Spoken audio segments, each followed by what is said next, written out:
I'm worried really about how much the fuzzy thinking is going on in the world. People just not thinking straight.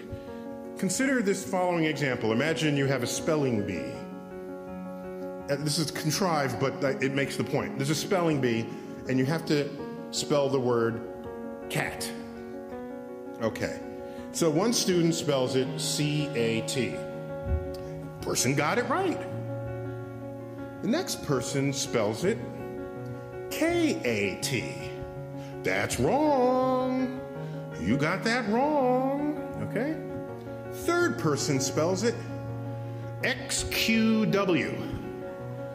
Do you realize that is marked equally as wrong with the K-A-T?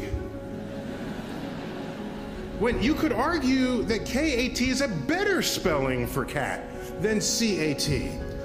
Dictionaries know this because that's how they spell it phonetically.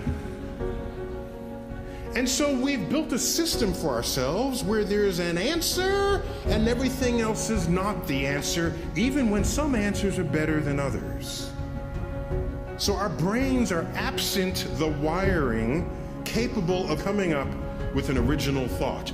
If you're an employer and two candidates come up looking for a job, and this is, again, a contrived example, and you're interviewing the two candidates, and you say, for part of this interview, I just want to ask you, what's the height of the spire on this building that we're in? And the candidate says, oh, I was an architect. I've majored in architecture for a while, and I memorized the heights of all the buildings on campus. I know the height of that spire is 150 feet. In fact, 155 feet tall. Okay, turns out that's the right answer. That's the right answer. And the person came up with it in seconds. That person goes away, the next candidate walks in. Do you know the height of the spire on this building? The candidate says, no, but I'll be right back.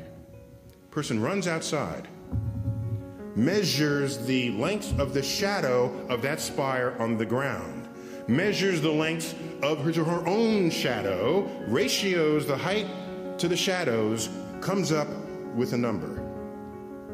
Runs back inside, it's about 150 feet. Who are you going to hire? I'm hiring the person who figured it out, even though it took that person longer, even though the person's answer is not as precise. I'm hiring that person, because that person knows how to use the mind in a way not previously engaged. You realize when you know how to think, it empowers you far beyond those who know only what to think.